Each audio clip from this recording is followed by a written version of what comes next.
we're live. Good evening, everyone. Magandang gabi po sa inyong lahat. Welcome to Coaching for the Soul. And we're back on our Coaching Thursday. So we've been doing this for the longest time since we've started Decaf Coffee Republic way back in 2017. So I think the first episode of Coaching for the Soul was 2017, second part of the year. So Decaf Coffee Republic was established in 2016 in November. And we just turned our 8th-year anniversary. So we've been in existence for 8 years. And just in case kayo po yung mga dati naming customers from way back in PSM, so hindi pa po kayo nakakapunta dito sa bago naming bahay. 5 years na po kami dito sa bagong bahay namin. So we are now located inside Pioneer Center compound along Pioneer Road, corner Brixtons and United Streets, Capitolio, Pasig City. We are now operating from 3 p.m. to 3 a.m. So for those of you who've been joining us back in PSM, alam po ninyo na ang problema natin doon ay yung time, no? So we cannot stay longer. So yung mga dati naming customers, ang problema natin, pag 10 o'clock, stop na po tayo. So this time, okay, we are starting just now. Okay, so we're starting the night. Mahaba pa po yung gabi. And if you are within the territory, if you're within Pasig, you're within Mandaluyong, I invite you to come over and join us in our conversations on the floor. So, Coaching for the Soul is back. And we have already published for the next 8 weeks, okay, 8 Thursday, except during Monday, Thursday, during the Holy Week season. It's going to be an 8 weeks journey about wealth accelerators versus wealth drains. So, let me just give honor to whom honor is due. So, let me just honor everyone on floor. Magandang gabi po sa inyong lahat. Thank you for being here. Okay? So, for tonight, okay, I think we can do better than that. Okay? Can we just give everyone a big round of applause? Okay? So, this is, sabi nila, money loves energy. And I would say, you need energy. Okay? So, let's start the night by just giving a big shout out. Okay, we do this when I go online. I would say, give a shout out to the person who deserves your attention right now. Okay, I'm gonna count 5, 4, 3, 2, 1. And on the count of that, you give a shout out not to me, but to someone you think deserve your shout out. So, kung nandito po kayo, okay lang yon, maririnig nila kayo. Okay lang po ba yon? Game? Okay, so, ano lang kayo? Bati lang kayo. Give a shout out. Okay? So, 5, 4, 3, 2, 1. Shout out nga eh. Okay. We're live. Okay, so kung kayo po ay nanonood live on your house right now, pwede din po kayo mag-shout out. Hindi ko lang kayo maririnig. Okay? So, makakarinig lang po sa inyo yung kapitbahay nyo. Let me do this once again for people on the floor. Okay, mga operators natin dyan. Yan. Ang ating staff and crew, pwede din kayo mag-shout out. Okay? So, 5, 4, 3, 2, 1, shout out! Yun na po yun. Best effort na po nila yan. Okay? So, tingnan po natin mamaya, pag naramdaman nilang pwede silang maging milyonaryo in 90 days, tingnan po natin kung tumaas yung shout out. Wow! O yan, medyo narinig nyo po. Ganun talaga. Okay, so this is Master Coach A.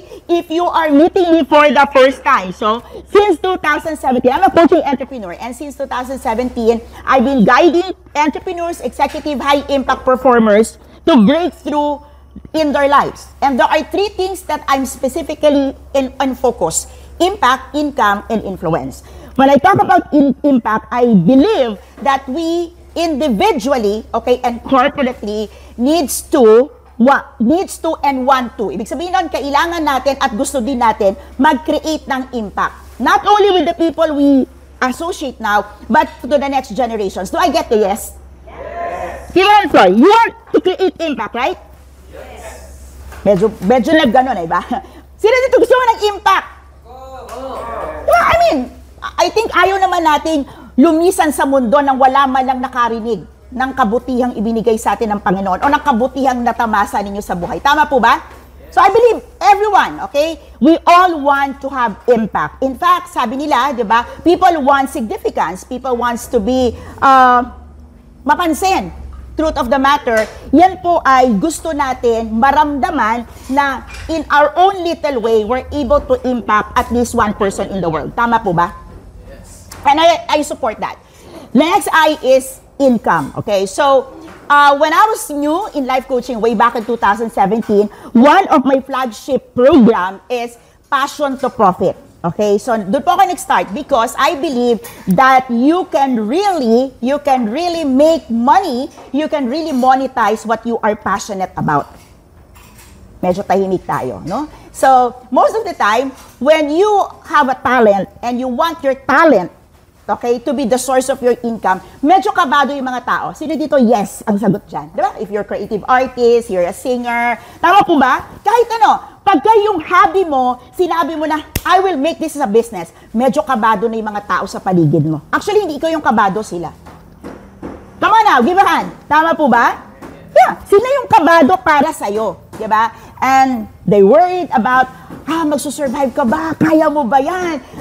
Baka malugi ka, baka magutom ka. Yes?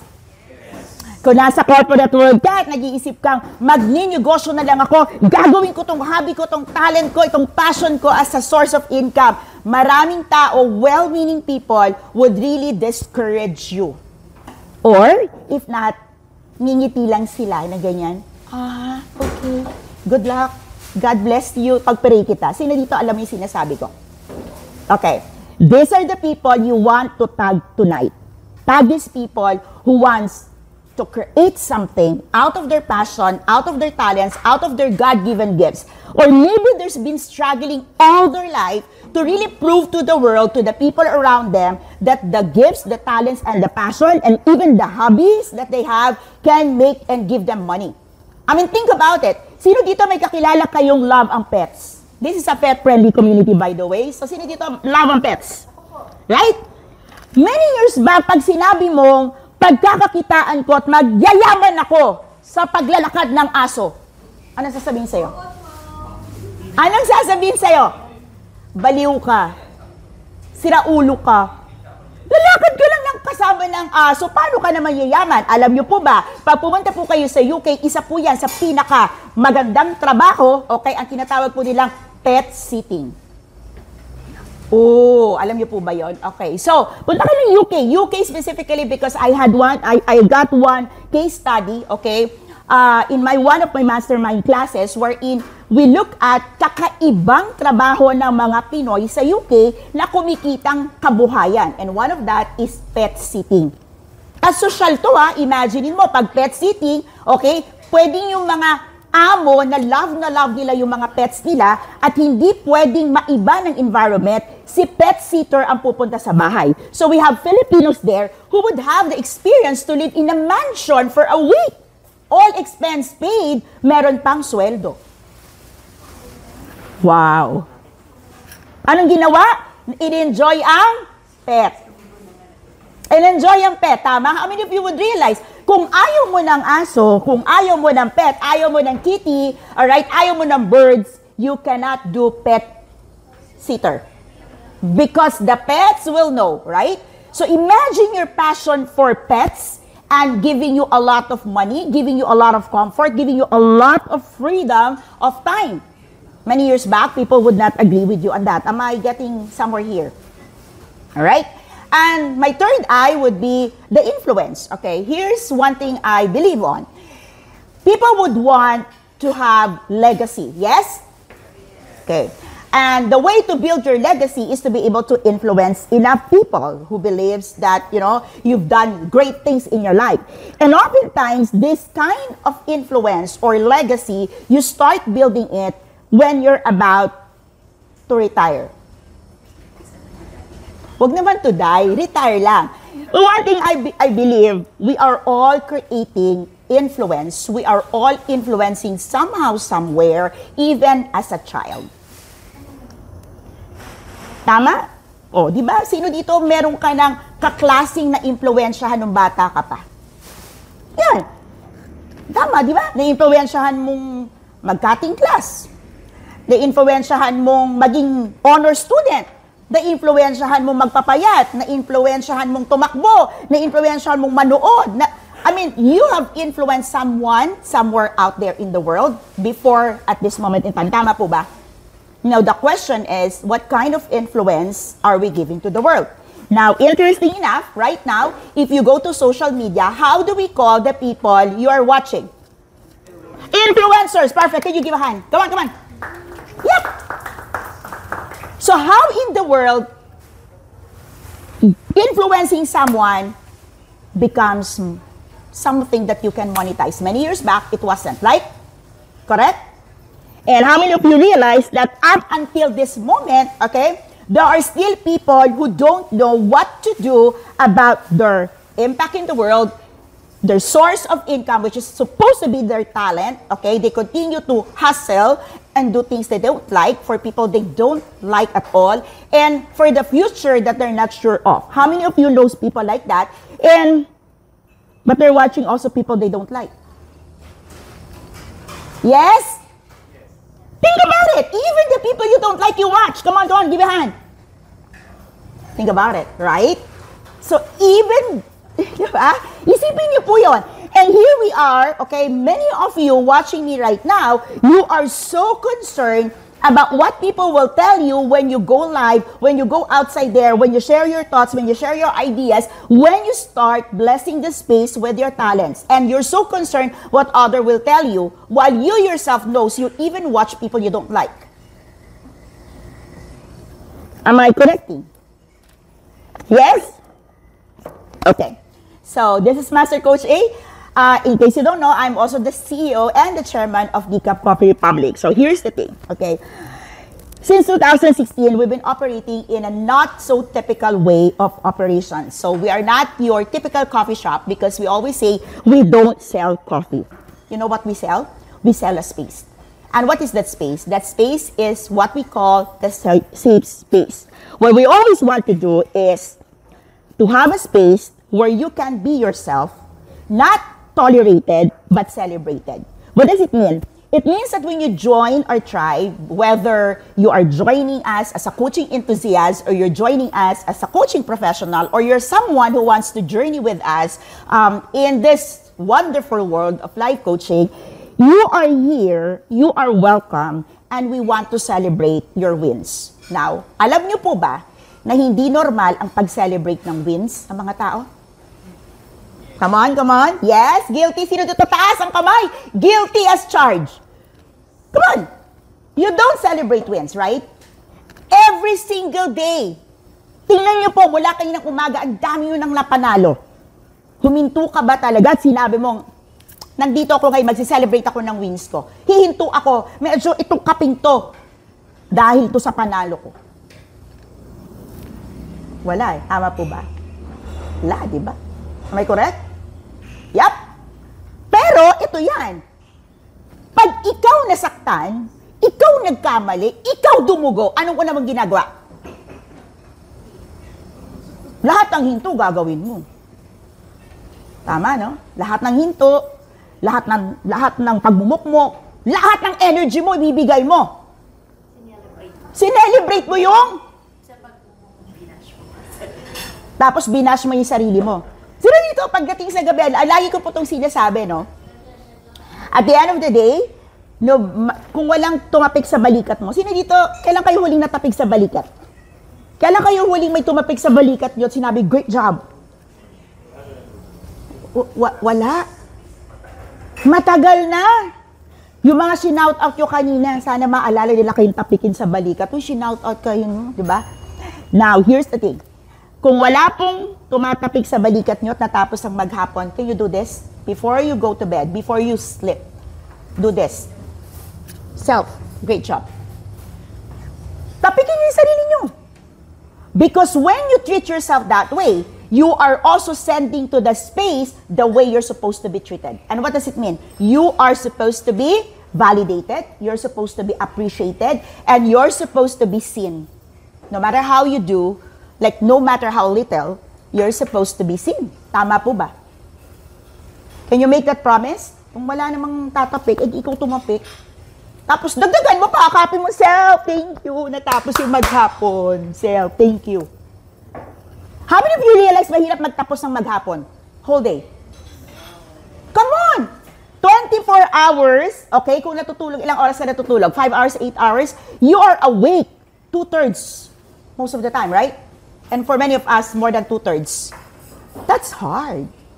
Give me a thumbs up if you're watching online, on 4. Tama? Thumbs up? Tama? It's hard. So, at the end of the day, how many of you have really congratulated yourself? Self, 2/3, 24 hours na kaya ulit natin. Meron bang gumagawa yun sa inyo? Minsan. Minsan. Alright, are you getting me? Are we getting to something really beautiful tonight? Here, for you. For you. Like, many of you watching now, and you on floor, would agree with me that when you talk about wealth, our conventional wisdom will tell us to work harder. Sino dito yung pag sinabi, wealth building, ang ibig sabihin nun, work harder. Kayod ulit, kayod marino. Dagdagan mo pa yung pagod mo, yung effort mo. Sino dito yan? For some, dagdagan mo pa yung credentials mo. Dagdagan mo pa yung certificate mo. Dagdagan mo pa yung aral mo. Dagdagan mo pa ang networking mo. Dagdagan mo pa yung mga taong tinatawagan mo. Dagdagan mo lahat. Sino dito, narinig nyo na yan? 10 dapat. Now, the truth is, you're not alone. You're not alone. Once in my life, I was back in the corporate world, and in my mind, one more corporate ladder. One more promotion. One more achievement, right? One more pirate. Ayun, mapirate ka. One more car. Come on now, who's agreeing here? And how many of you would agree that in the process, our health deteriorates and our relationship suffers? How do I know? I was once there. I knew it. And you know, with all the things I've done in my life, the only thing that really click and really work is my coaching profession. And of course, kaya po siya coaching entrepreneur, I would say coaching entrepreneur, DCAP. So many would say, how can you fight, okay, the big names, okay? How do you fight Starbucks? How do you fight, wala pang Tim Hortons nun eh. Nauna kami sa Tim Hortons sa Pilipinas. Coffee Beans and all of that. How many of you that's that, right? You know, I have a very simple answer, and maybe you can get a tip from here. When people ask you, how would you fight these names, blah, blah, blah. You know, the answer is for that? Very simple. You don't. I don't. I don't. Did you know that there are 8 billion people in the entire world? And there would always be enough people to serve. There would be enough people to be your market. There would be enough people who's looking for what you can offer. Trust me. 8 billion people, imagine niyo po yun. Now, in life coaching, plus minus, there are only 100,000, okay, life coaching professionals globally. Okay, plus minus po yan. 2016 yan na po yung numbers. I think the recent ICF report also states that. Roughly 100,000. So do the math. 8 billion people with 100,000 life coaches or coaching professionals, that's what? 1 to 80,000 people. Now, my question to you. If you are one person looking for a profession, you're looking for a side hustle, you're looking for a change in career, would it be viable to enter a profession where there are 80,000 people available for you to serve? Yes or no? Yes or no? So my question is, why would people not go to life coaching? Why? Because it's not known to many. When I started life coaching in the Philippines in 2017, life coaching, ano ba yan? Right? Way back in the church, okay, sabi nila kulto daw. And interesting, right now, everybody in the church calls their leaders coach. So, think about it. That was 2017. And had I stopped, what would happen to me? Did you know that during pandemic, life coaching or coaching profession is one profession that triple the income? When people are, you know, collapsing, don't know what to do, where to get money and all, life coaching or coaching is one profession that really triple its growth during the time. Now, here's the thing. The transformation that I achieve in my life is something that you can also achieve. Now, over the next 8 weeks, what I wanted to do here in Coaching for the Soul, okay, I have one mission, and I hope this mission strikes, you know, home to you. I want to show you exactly how to engineer your environment for inevitable financial abundance. How's that? Okay, I have a coaching program, and I'm launching this officially on June, and this is the Leverage Proximity Protocol. What does it mean? It means that your financial breakthrough, that your wealth building is dependent or highly influenced by the proximity power. Ano ibig sabihin nun? How many of you heard, sabi nila, you are the average of 5 people you know and you associate. Now, the 8 weeks journey, the 8 sessions, the 8-part series of the wealth, okay, wealth accelerators versus wealth drains is not about working harder, not even working smarter. It's about positioning yourself strategically so that you get relationships that will give you opportunity for flow of abundance. How many of you likes that? Let me repeat that. It's not about you working harder. It's not even working smarter. It's about you being positioned strategically so that you build a relationship, okay, that would allow opportunities to flow in your space. How many of you like that? Yeah. How many of you realize by this time that many of you are in a space where there's no flow of blessing? Ay, pagpasok mo pa lang, puro problema na. Pag-alis mo sa bahay, problema. Pagsakay mo ng MRT, problema. Pagpunta mo sa kung saan ka kumakain, problema pa rin.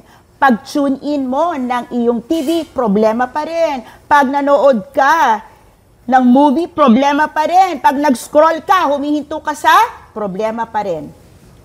Ano kaya ang nagdumaloy sa'yo?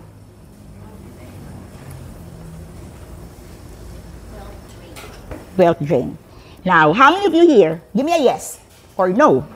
How many of you here wants to identify and eliminate wealth drains in your life?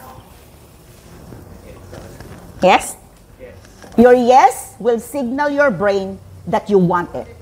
Honestly, express it. You want it? Okay? Do you want to know how to eliminate wealth drains in your environment that are silently sabotaging your financial potential? Sino dito na-realize mo yan ngayon? Ngayon lang. Yes? Thank you. How many of you here wants to know how to engineer, yan, sa mga engineer dito, strategic access to wealth accelerators that multiply your results with less effort? Pwede. Maganda ba yung parang di naman kayo excited? Yep. How many of you here wants to learn how to calculate the exact ROI, return of investment, of every relationship you have in your life and restructure connections for maximum prosperity? Hindi profitability, prosperity. What does it mean? Think about how many relationships you have right now. Sige, wag niyo pong isigaw. Bilangin niyo lang, 1, 2, 3, 10 relationships right now. 10 people that's very close to you. 10 people that matters to you. Come on. Sige, computein nyo kaya yang 10 closest to you. Wealth drain, wealth accelerators. Can you compute the ROI?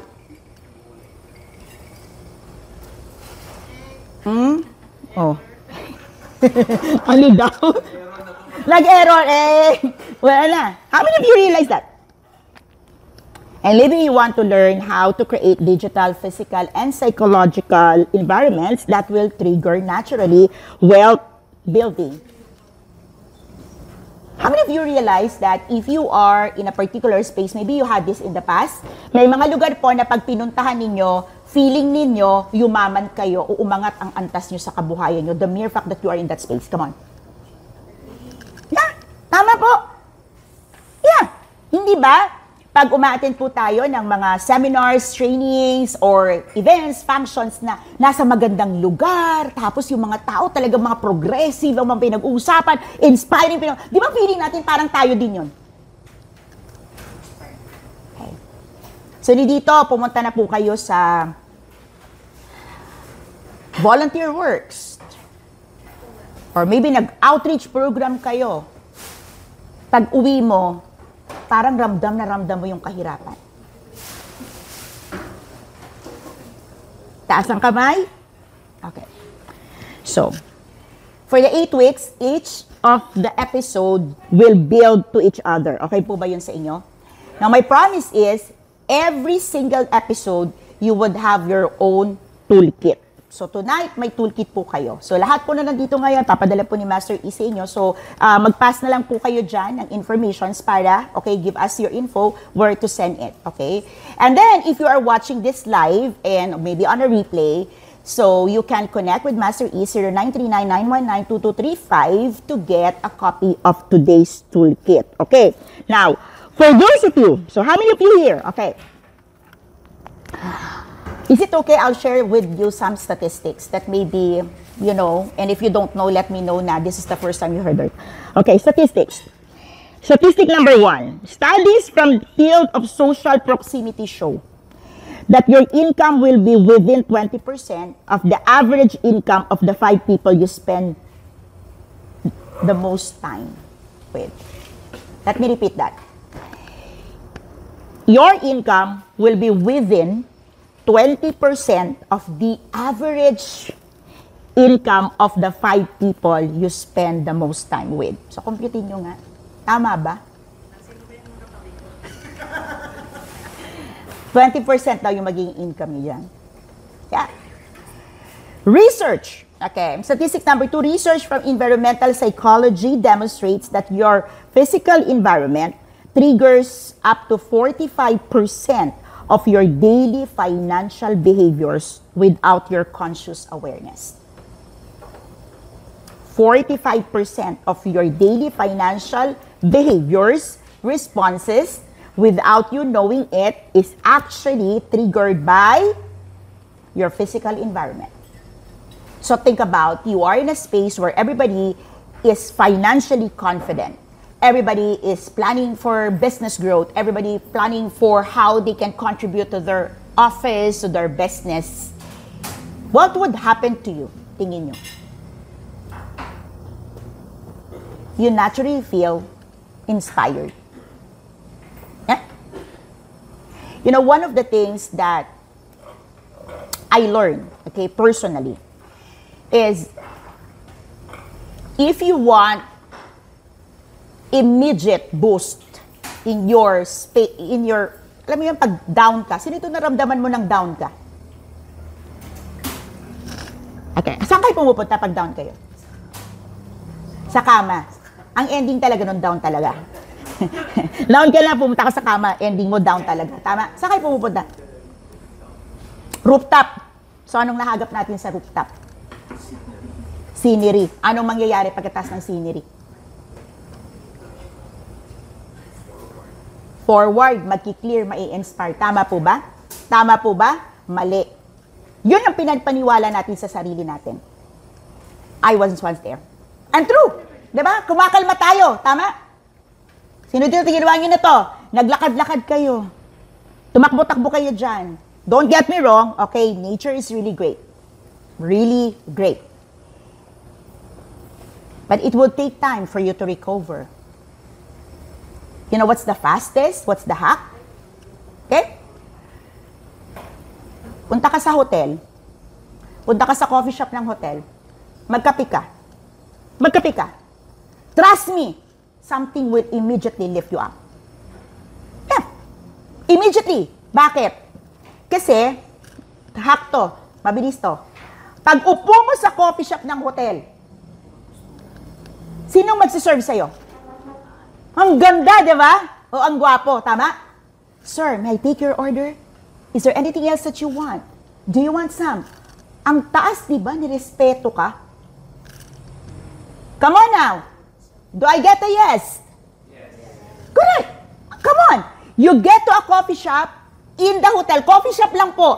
On the average, okay, the hotel cafe, they will bill you on the average about 200 to 250 plus VAT and all, less than 300.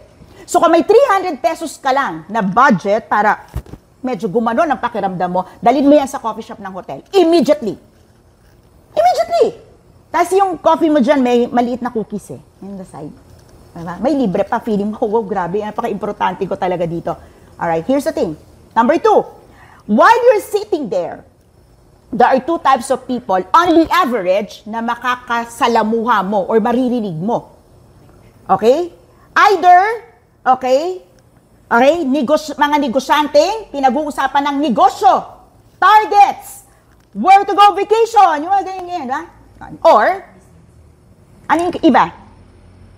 Loving people, loving family, couples, dating, hang out, chill. That molecules, that feeling immediately gives you another boost. But really, pagbukas pa lang ng di ba, good morning, sir, welcome. Oh, di ba, ang ganda. 300 lang naman pera mo. Think about it. That alone, nung pumasok ka ba sa hotel, tinanong nila magkano laman ang bulsa mo? Meron ba? Meron ba? Wala. Wala. Am I correct? Yeah. I just want you to understand that your choices of space matters, whether it will level up your emotions or it will make you even feel nothing to this world. Maybe you are in the space where no one appreciates you, no one respects you, no one treats you kind. Go to places that even the guards will be willing and happy to see you. Pumunta ka ng CR.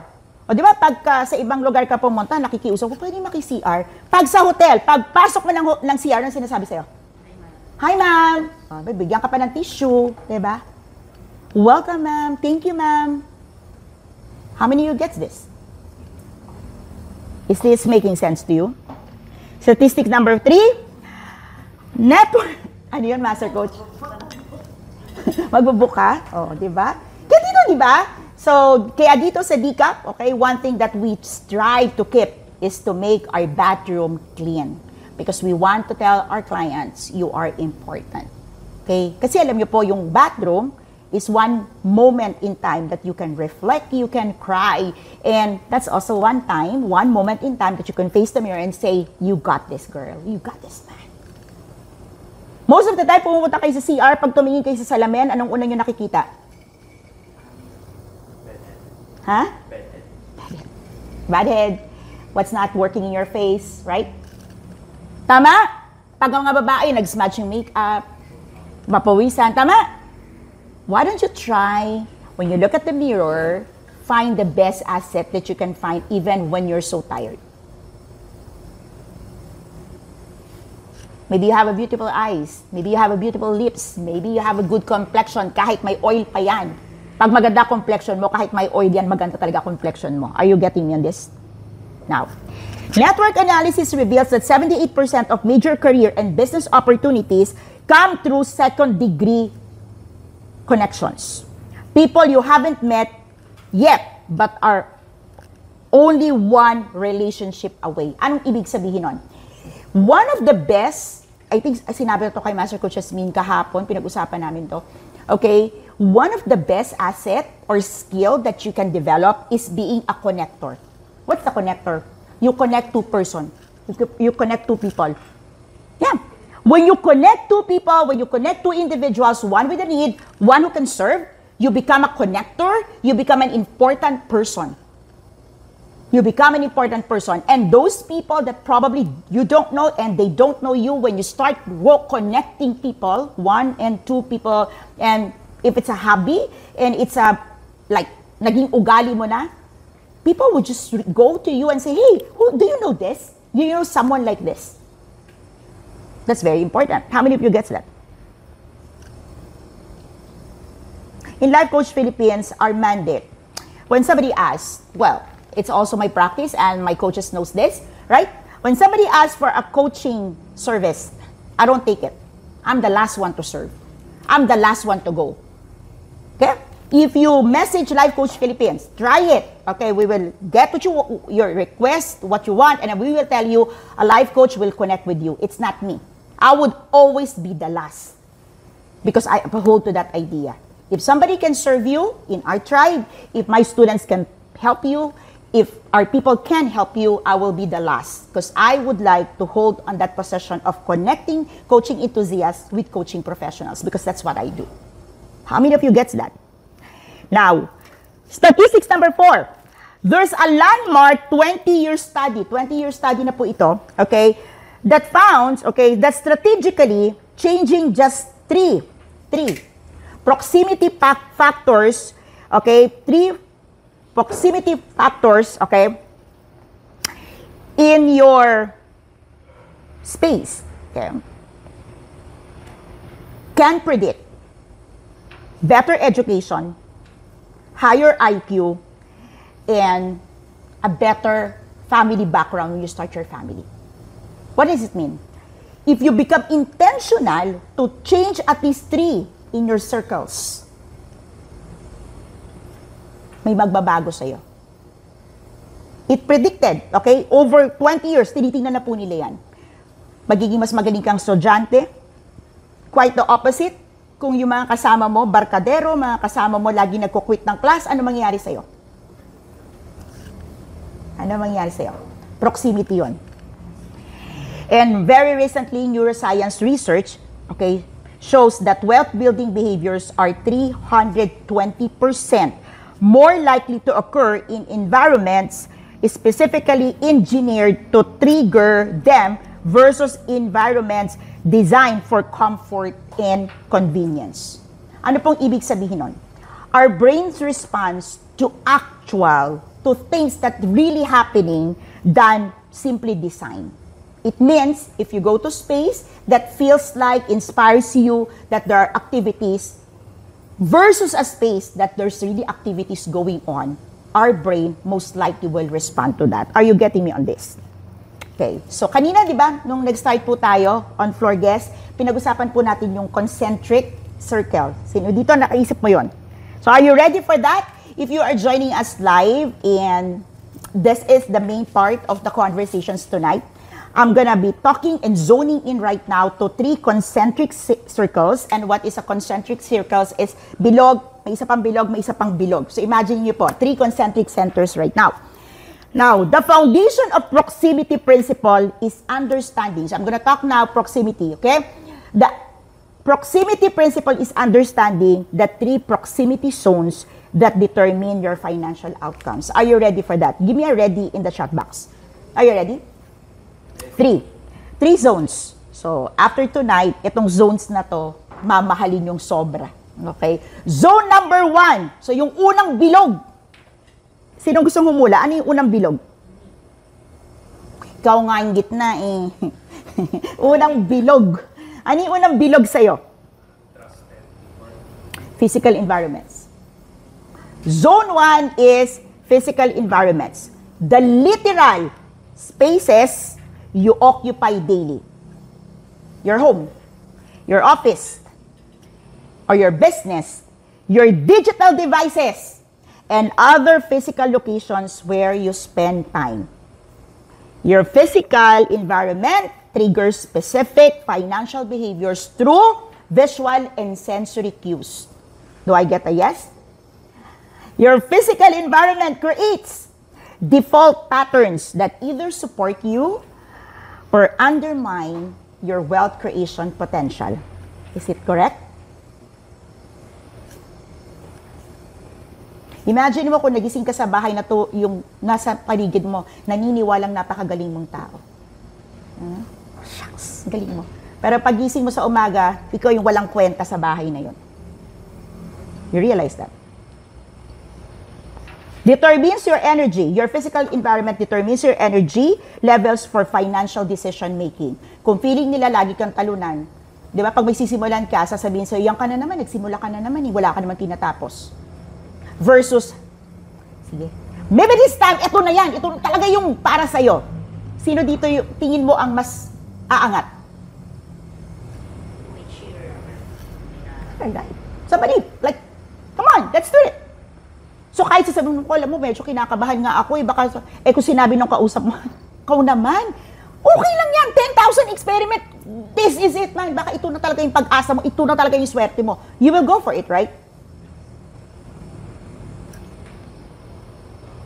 Approve.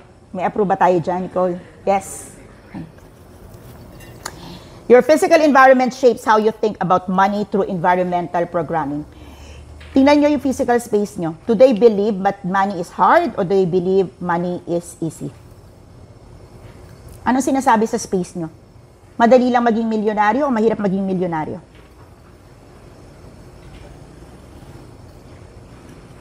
You are the next millionaire in your family or you will be the last millionaire o kahit kailan di ka magiging milyonaryo. Anong sinasabi ng space mo sa'yo? Yes?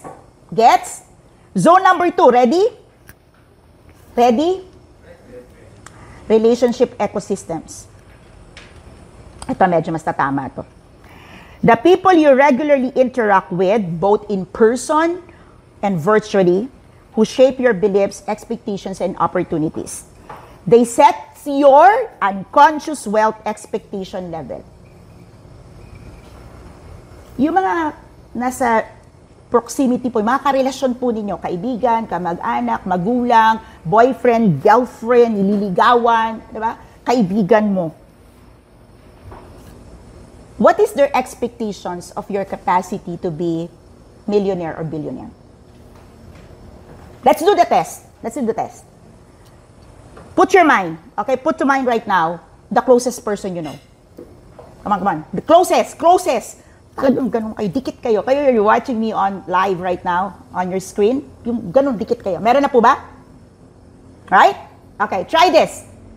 Imagine this now. Kayo ha. Dika people. Ready? Nicole, ready ka na? Aldrin, ready ka? Meron na? Meron? Coach Mau, meron na? Isa lang ha, Mau. Huwag mong damihan, isa lang. Okay. So imagine nyo ngayon, sasabihin nyo dun sa tao, ito sasabihin nyo exact. This year, magiging bilyonaryo ko. Ano sasabihin sa inyo ng tao? Ganda ng ngiti ni Ishi. Ano sasabihin sa inyo ng tao? Come on! Tatawa. Ano ibig sabihin ng tawa? Walang tiwala. Hindi naniniwala. Ano? Joke time. Come on. Tatawa. Kasi kayo tumawa din kayo, parang hindi kayo naniwala. O, baba natin ng konti. Kung sinabi mo, alam mo, magiging milyonaryo na ako ngayon 2025. Ano sasabihin sa'yo? Wala pa rin. Come on, be honest. Safe space po, hindi naman nila kayo nakikita. Ako lang nakikita nila. Tama ba?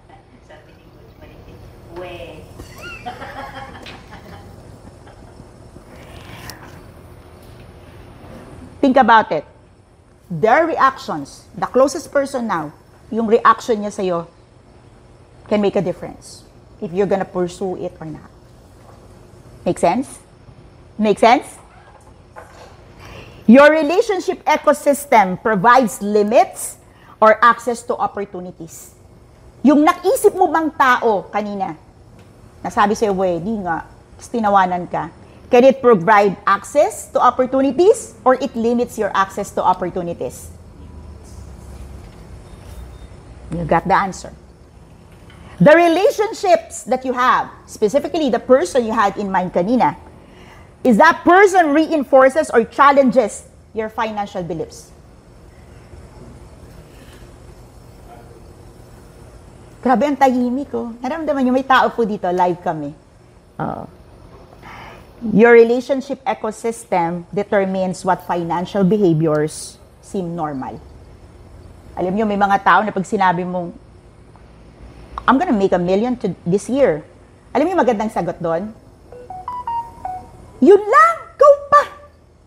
Ilang milyon ba yan? Di ba magandang gano'n ang sagot? Kung sinabi mo, I'm gonna be a billionaire this year, ang magandang sagot is, sus, ang tagal na. Natural! Kaya-kaya mo, ikaw pa! Can you now figure out how this relationship shapes you financially?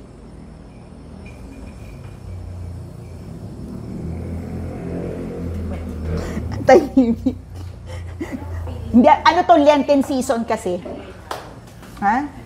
Ano, Master? Lenten season to eh. Tinry ko na. Sama ko sa'yo, Master. No? Tinry ko sa katabi. Anong sabi? Sama ko sa katabi. Tama po ba? O, eto na. Ready na ba kayo sa zone number 3? Kasi baka mawala na kayong lahat eh. Dito pa kayo ha. Zone number 3 na ako. Okay? Zone number 3 is information flows. The sources of your ideas, updates, and influences that feed your mind and shape your decision. It frames how you perceive financial opportunities. It determines which strategies you consider viable. It shapes your beliefs about what's possible, and it creates reference points for financial decisions. So let me ask you, what are the daily informations you allow to come into you? Are these informations inspire you, make you aspire for more, make you believe in what you are capable for, or these informations threatens you, make you fearful, make you feel life is so hard and opportunities are so scarce. The informations that you take in daily makes you believe that resources are scarce or resources is abundant. Do you think? What do you think? Some people can make a difference in their physical environment. They can design their space of living, the space kung saan sila natutulog to be a comfort rather than productivity. Sino dito yung hanggang matutulog ka na lang nagla-laptop ka pa?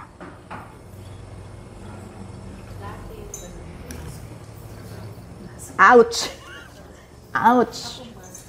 Oo. Diba? Kawawa naman yung bed. Kawawa ka din. Diba?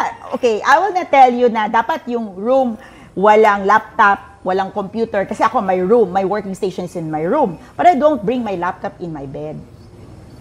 Okay? Number 2, try nyo to. What about you become intentional? Who are the people you would build relationship? Literally build relationship intentionally.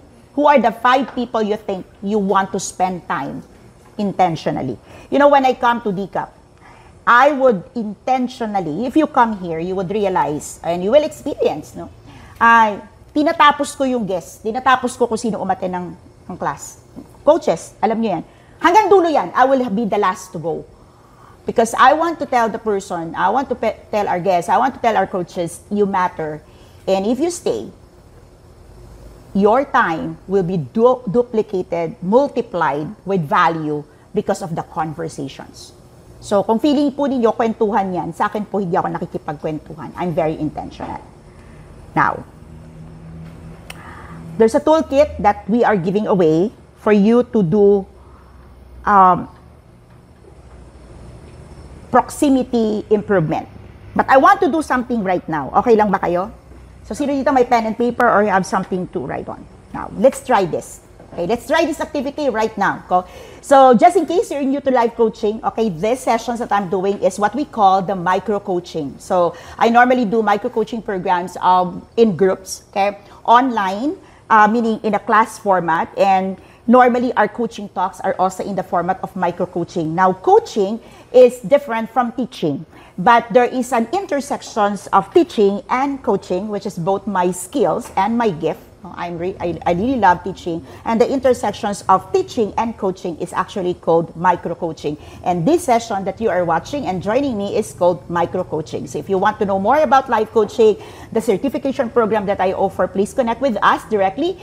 This conversation is just for you to get a feel of what we do as professional certified life coaches. So I'm a CPD accredited service provider. I offer international CPD accredited course in life coaching, and what we do as an and organizations is to build a community where coaching enthusiasts and coaching professionals, so if you are a coaching professional, you are a graduate of any institute, you are a graduate of an online course, and you don't have a community, I invite you to join us here in Decaf Coffee Republic. This is a coaching hub, and you are welcome to join, you are welcome to learn, and you are welcome to build relationships with us. Okay, let's get to our exercise, and we call this proximity audit. Ready?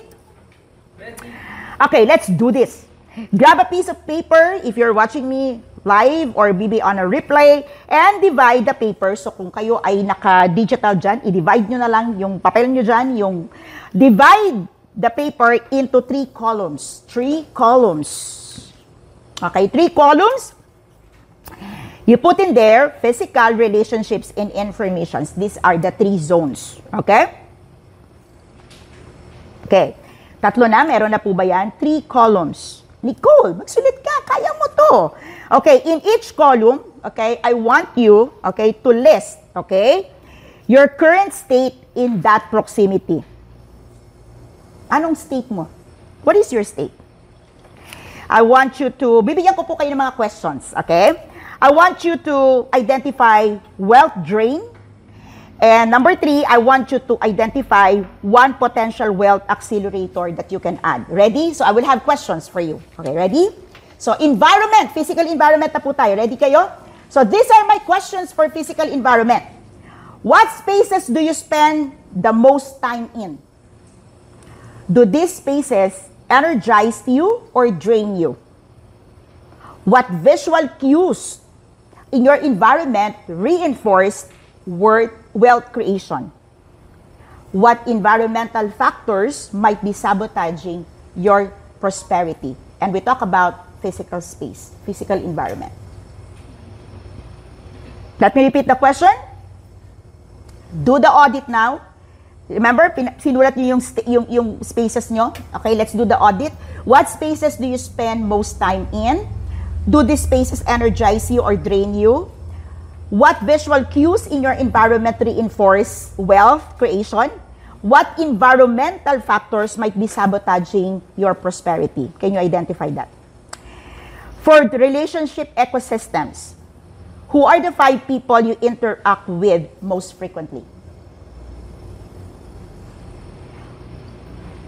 Do you know what's the average income level of those 5 people? Sana lahat sila may trabaho, may kabuhayan, may business. What's the average income level of those 5 people?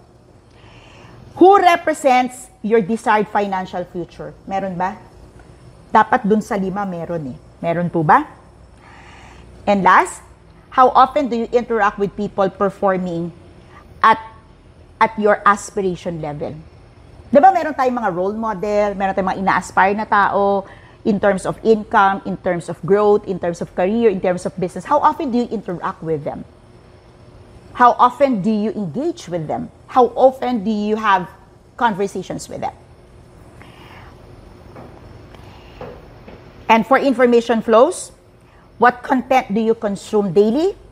What percentage is strategic versus tactical? Ano ibig sabihin ng strategic versus tactical? Ini-strategize mo talaga kung ano yung papasok sa'yo. Yung tactical, ikaw yung nagkakaroon ng tactics, yung mga marketing people o yung mga ads at pumapasok lang sa'yo nang wala kang kalaban-laban. Tapos consume ka lang ng consume. Stop ka lang ng scroll, diba? Or scroll ka lang din ng scroll.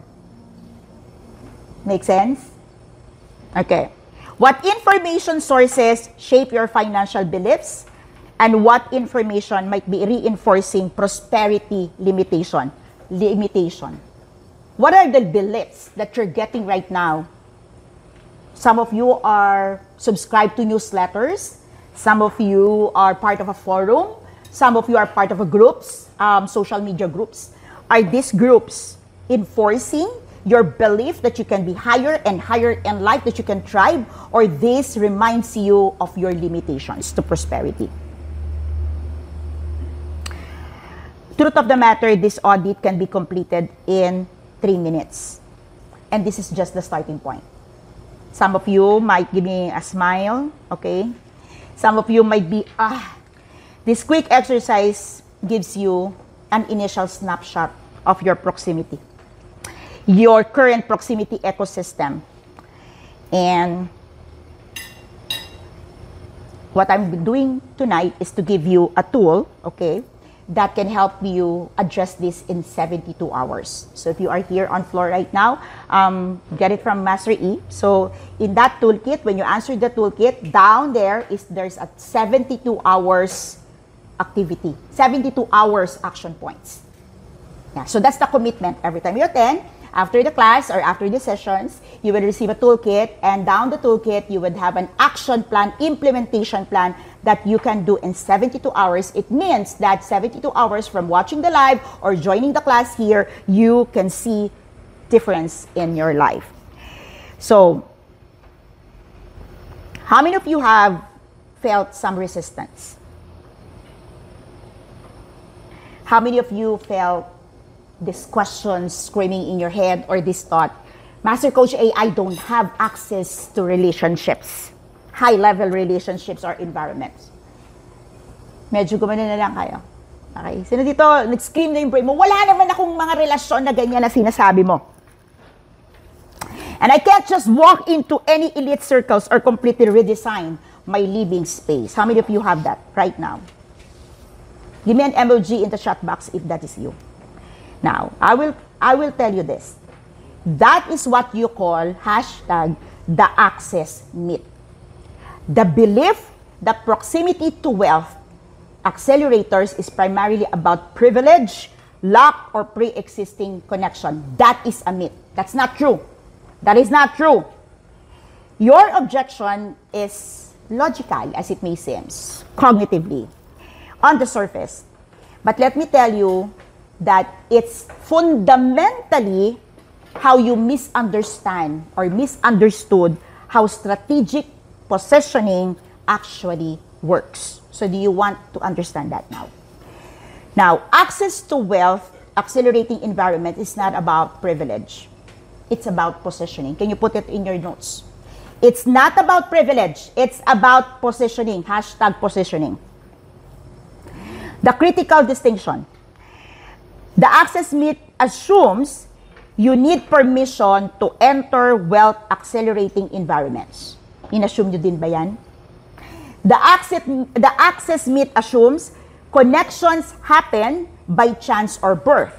Kailangan pinanganak kang mayaman, mayaman na magbulang mo, mayaman yung mga tito, tita mo. The myth also assumes physical proximity requires financial resources you don't have.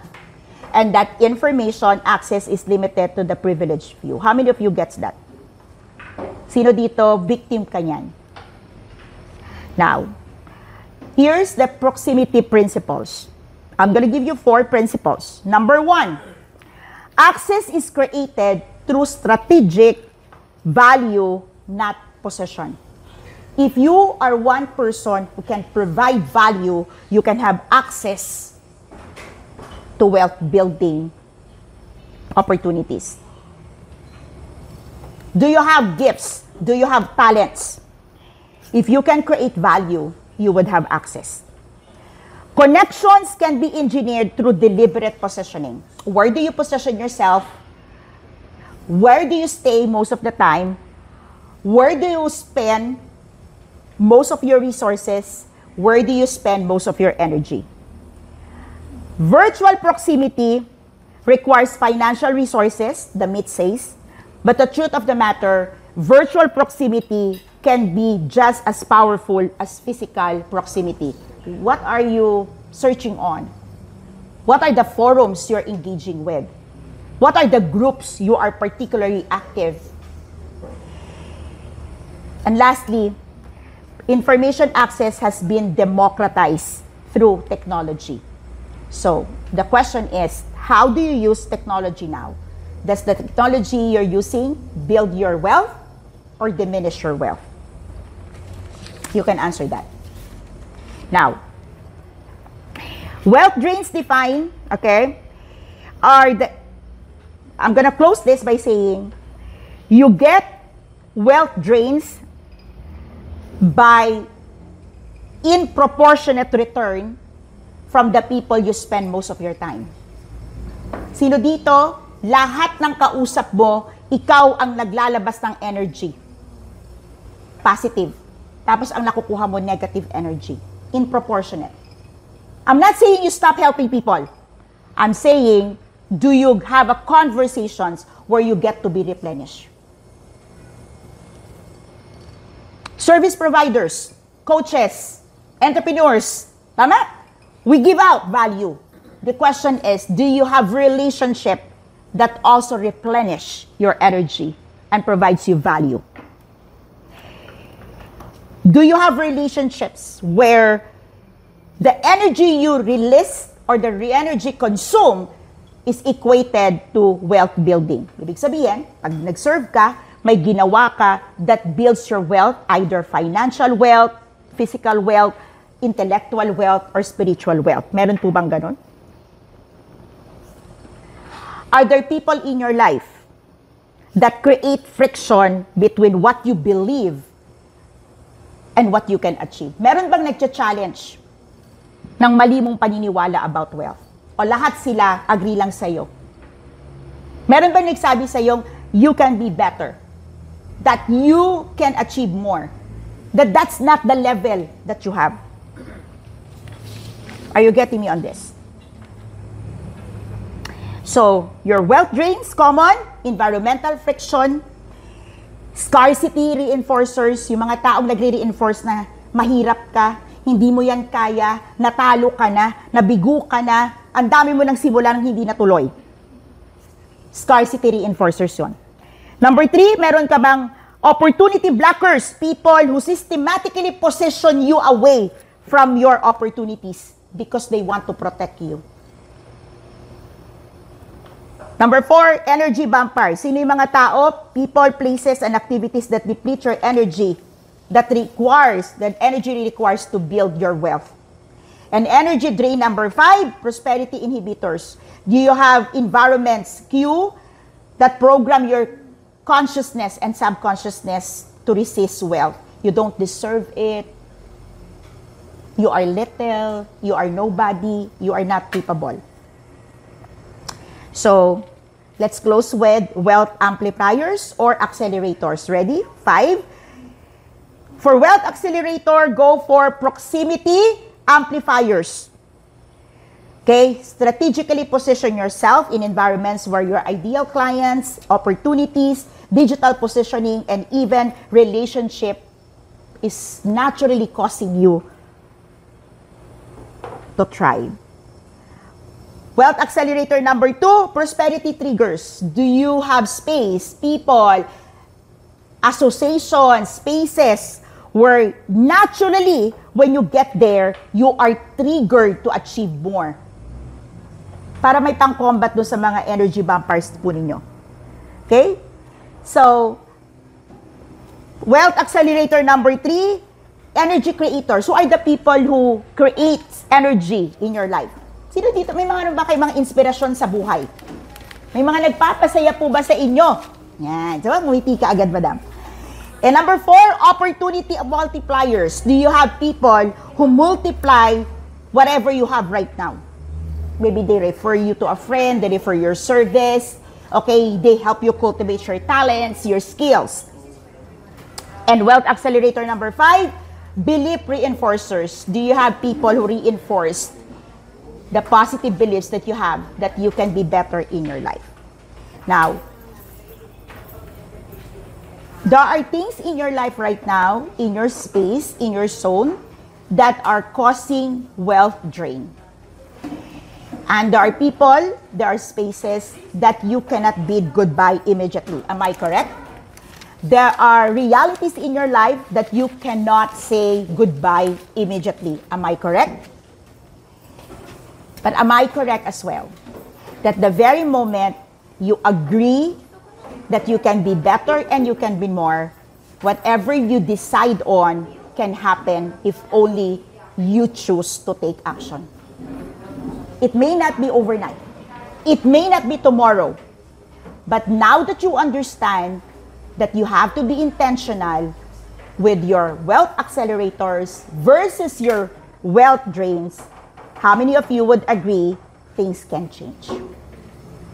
at the very least, can we all agree things can change? Okay? If you're saying yes to that, okay, I encourage you to take a look at the toolkit, work on the toolkit, do it, let me know what you think, let me know if you need further help, and I challenge you, do the 72 hours activity. Okay? Do it on your face, do it on your timeline, but just promise yourself you'll be better after tonight. Is that a promise? Share your hashtag #PackMyBagMoment, share the replay of this video, and I look forward seeing you next Thursday for part 2 of our Wealth Accelerator versus Wealth Drains. Sharing is caring. If you have some notes, some thoughts, some questions, or maybe some ideas that we can dive deeper, please share it in your social media, or better yet, I look forward seeing you here on floor. Let's have a conversations. But for tonight, I want to say, love, bamboo. Love, bam, boom, love, bam, boom. This is Master Coach A. Maraming pong salamat. It's been a wonderful Coaching Thursday here on floor at Decaf Coffee Republic. I'll see you again next Thursday. Bye-bye!